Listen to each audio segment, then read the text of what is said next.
Welcome back, guys, to another episode of Barron's Angling. We're out here throwing some blade baits for some big bronze backs. If you're new to the channel, my name is Nick Barron. That's Richie Schleihoff. And we're up here today at the Yough Dam chasing some big smallmouth. We're using damiki blade baits and basically just using a damiki Z-Man streak. And we're catching these suckers right on the bottom. So stay tuned. Hopefully we get into some good ones. And thanks for watching. See here.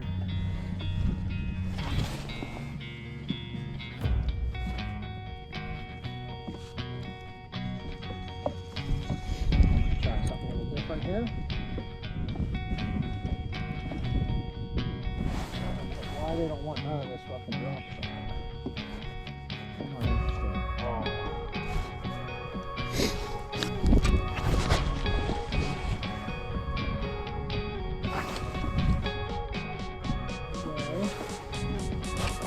There he is.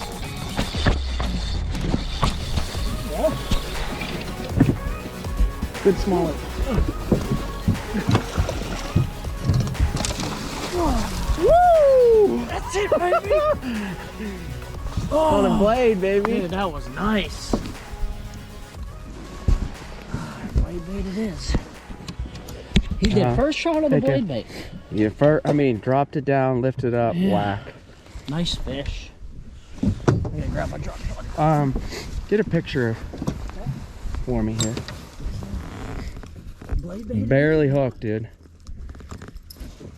I was just like, I'm gonna try something. All I'm doing is hitting the bottom and going like this. Yeah. Look like a dying minnow. Where'd they go? There they are. Damiki.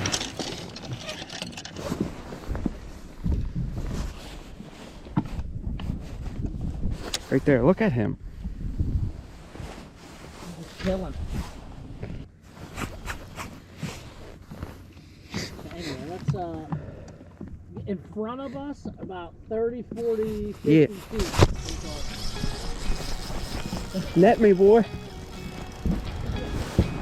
Come on, Rich, what are you doing? Ah! Come off. Yeah.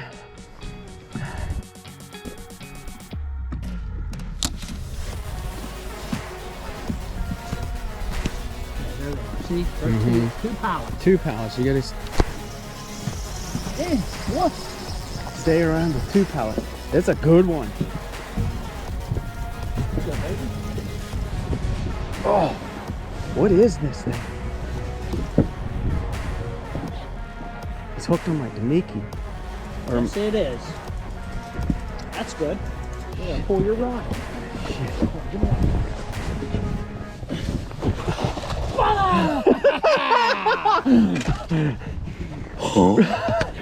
You see the size of that thing?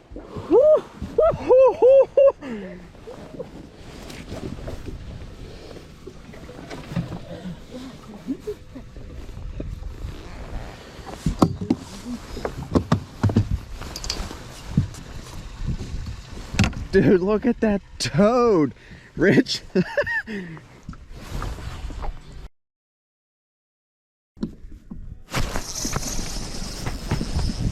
Dude, it's the dead stick. Yes. I'm telling you, that's the big difference here. That's a small one. That's the f***ing difference. Oh, that's not small. Well, I guess it's small for overall. Dude, look, he ate the whole thing. Yeah. That's the dead stick.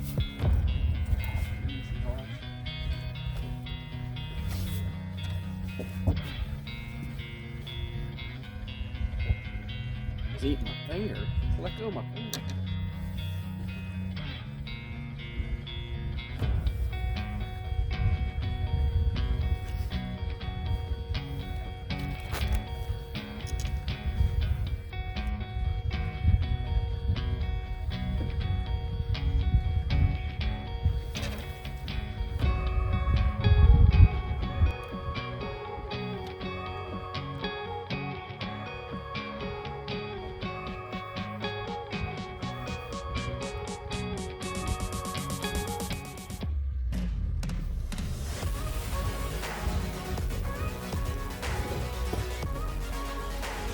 dead stick. Dead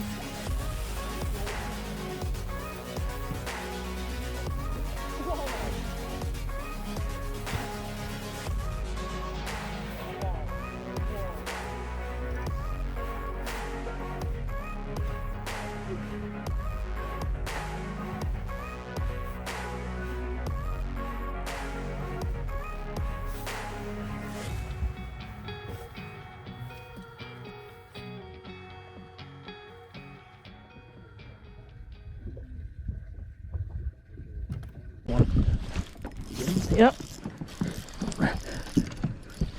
Stay on them. Of course they don't. They're not fighting real well. Oh, it's a smaller.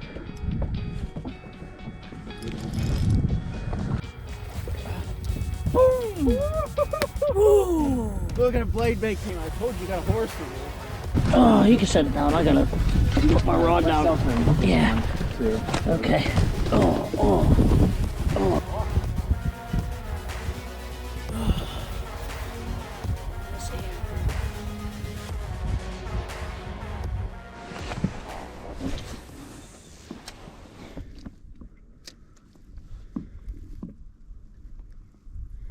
They're out here on this flat.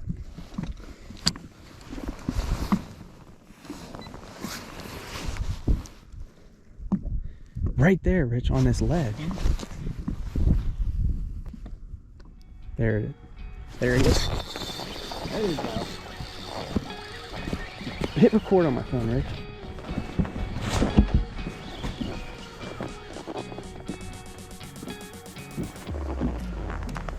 Oh, look at this one. Yes, really nice, and I lost it.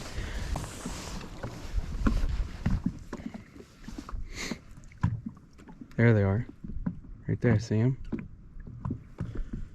do.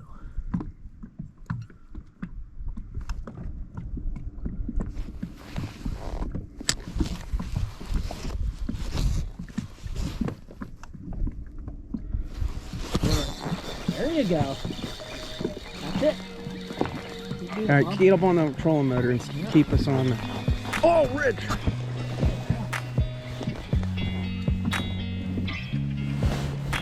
It's a little one.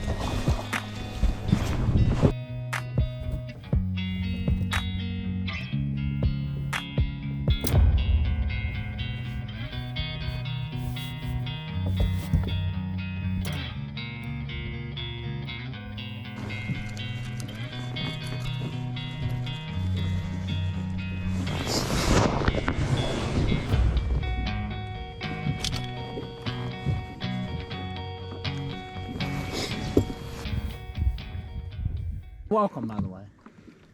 You may notice in a pattern here. I didn't catch anything. Yeah. Just where we saw them. Alright.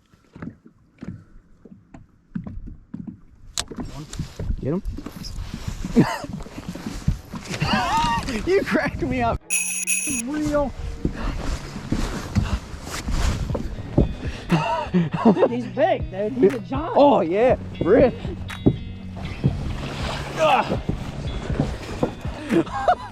That's what I had to reel in Where'd with. the end go? You see what I'm Oh, there it saying? is. You see what I'm gonna deal with here. I fucking yanked his ass too, boy. That was both hooks in there.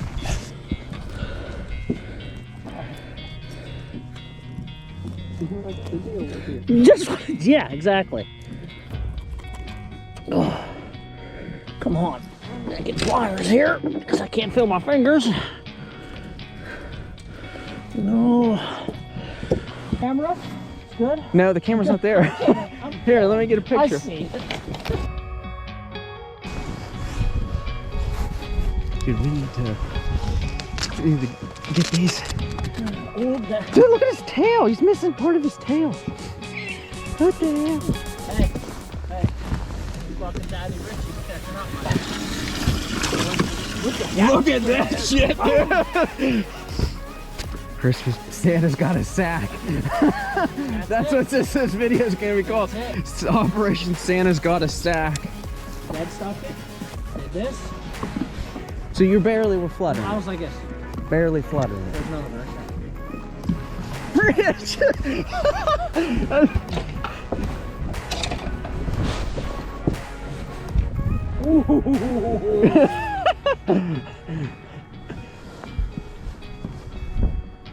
Oh! What is this? Oh, yeah, baby! Come on. Come on! Boom! You felt it.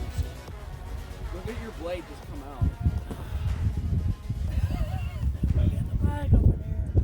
No record on that either. I got it on mine and on the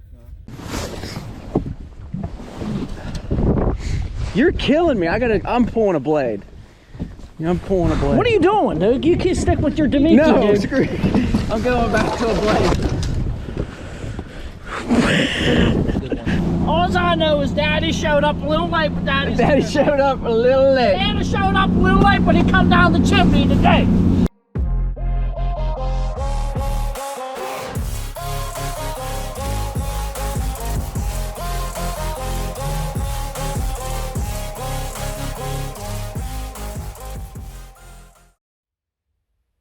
Alright guys, thanks for watching the video all the way to the end. I kind of want to do a recap and kind of walk you through exactly the rods we were using, the whole lure setups that we were doing, how we found these fish, and how they were set up. Starting off, Richie and I haven't been on the water together since early October when we had the tournament win on the Yough Dam. If you want to check that video out, I'll drop it down below. But like I said, it's been about 2 months since Richie and I were able to get on the boat together. Just crazy work schedules with the holiday and whatnot and family functions. But we had 3 hours in the morning to fish. So the lake that we chose to fish, obviously we were going to run to the Yough Dam because we wanted to chase big smallmouth in the wintertime. Now, if you're unfamiliar with the Yough Dam, it's located in southwestern Pennsylvania, and it is a winter drawdown lake. So basically, in the wintertime, they draw it down for flood control, which can be kind of tricky to fish because the water fluctuates in the wintertime, and it's hard to get a bearing on exactly what's in the water, what's out of the water at this time of year. We had no idea what the lake was set up, water temperature, anything like that when we got there. So within the first hour, we were trying to kind of diagnose the whole lake to see what was going on. Water temperature was just right around that 40-degree mark, so we knew these fish were going to be somewhat lethargic and they should be on the bottoms. So what we did basically, we used our down imaging, side scan, contour maps to kind of locate where these fish were at. We ran around spot checking, like I said, for the first hour until we started to roll into some schools, and then we rotated those schools. And I'll try to illustrate this the best I can of exactly how these fish were staged up. So what we located was a flat that was about, I would say, 27 to 28 feet deep. And then it would start to taper off from that 30 to 35 mark. And then from that 35, it would drop down drastically into the main river channel to about like 65 and greater. Now what these fish were doing on the flats, they were just kind of roaming around from structure to structure. They would move from like a boulder to a fish crib, or they would move back out to where the break off into the main river channel were. But they would just basically rotate around to those spots. Now the fish cribs that were placed there were placed by the Friends of the Yough, Army Corps of Engineers, and the Yough Walleye Association.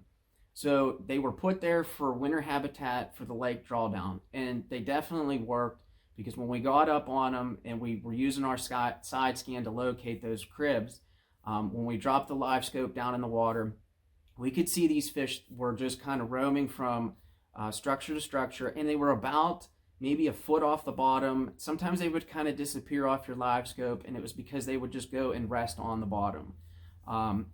One of the biggest features that I can say with the live scope is if you're using the streaks app part on the live scope. So basically I have the blue palette set up, and the streaks is anytime anything were to move, it gives on the blue palette, it gives like a purple hue to kind of show you whatever object that was just moved.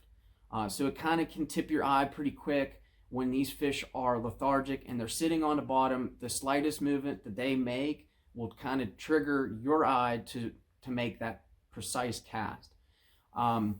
Now, kind of going over the whole rod setup and the lures that we were doing, I'll kind of get into that with you right now. All right, so for the baits that we were throwing the Damiki Vault micro vibration blade bait. Now, in my blade baits, I keep them very simple. I throw 1/4 ounce to 3/8 of an ounce. When I'm using spinning tackle, 1/4 to 3/8 is like the perfect size. If you go beyond 3/8, you're going to probably want to step up into that bait caster. But when I'm finesse fishing, 1/4 ounce, 3/8 of an ounce. Now, we basically were rotating between it's called crystal, and then we were using a silver. Now, I try to only buy a couple of these blade baits. I feel like just keeping them natural colors is the best option.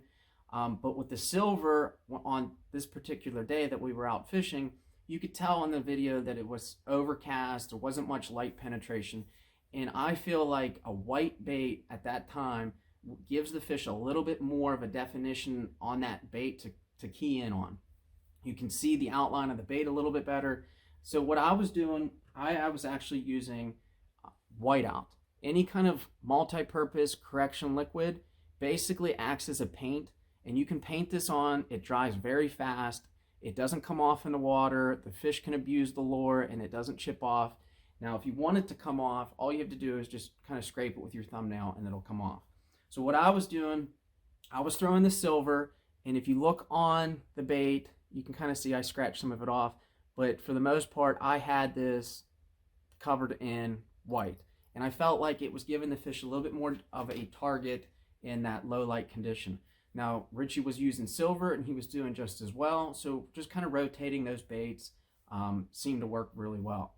Now, for the whole rod setup, what we were doing, I was throwing it on anytime my vertical jig. I really love throwing these favorite fire sticks. This is a moderate fast. This is 7'1", and I have it geared with a Quantum Smoke size 30 reel, and then I just have it to Suffix 832 white braid. This is 15-pound test line to an 8-pound fluorocarbon leader, and then I love throwing it on a Crazy Alberto knot.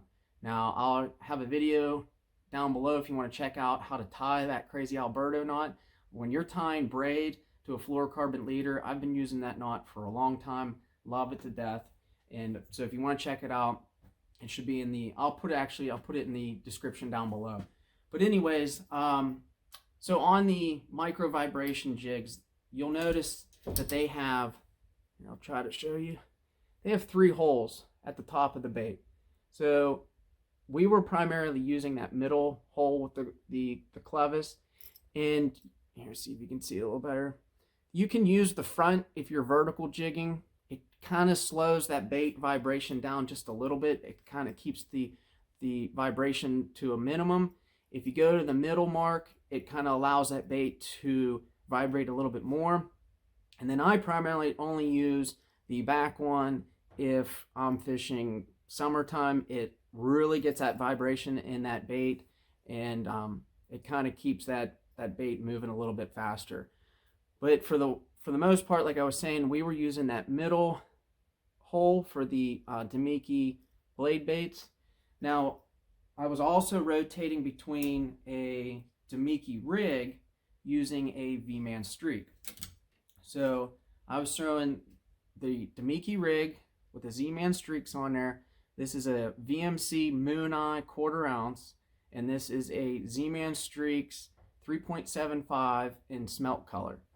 Now, I was throwing that on a Ducket Ghost. This is a medium heavy rod paired with a Quantum Smoke, and this is just straight 8-pound Seaguar and Vizex line. Now, we were rotating between those 2 baits. I felt like the Z-Man Streaks, you could dead stick a little bit more. The micro vibration blade bait seemed to really get the school fired up if you could kind of just rip it off the bottom and let it fall down. If you check out, like in the video, for the most part, you'll see our rod tips just kind of come up and go back down, kind of come up, go back down. You want to try to let that bait fall on a semi-slack line, but when you start to get that school fired up, and you can really just kind of just pop it off the bottom, and they pick it up. There was a couple times even with the blade bait, you'll see in the video, you almost don't even have to move your rod. You will just lift it up, let it fall down, and just kind of let it sit there. And even though it's just a chunk of metal laying on the bottom, they're going to pick it up. And we were really just kind of getting those schools fired up. And you could see we caught a really big bag. It was, I think it was it was 20.7, I think is what it came to. So it was an over a 20-pound bag, which, you know, in December we were ecstatic to catch a bag like that. But if you want to order any of these baits right now, if you get on, and I'm from southwestern Pennsylvania, so I like to order a lot of my baits from Van Dam Warehouse. They're located just up in Michigan. They have a large variety of different style baits, and right now they have these baits on sale for right around $5. I think these things are usually right around $7, but if you check them out right now, they're on sale. So hopefully you guys can get out on the water, kind of duplicate what we did. And basically with this channel, what we're trying to do is encourage people to fish the Yough. We're trying to, you know, teach you guys something along the way. I don't want this channel to be, look what I have, look what I can do. This is more of an educational, you know, videos for people that enjoy to fish the Yough, that might inspire someone to pick up a rod and reel to go out and fish. So if you guys want to see more videos like this and support what we're doing, please hit that subscribe button and, you know, drop a comment down below.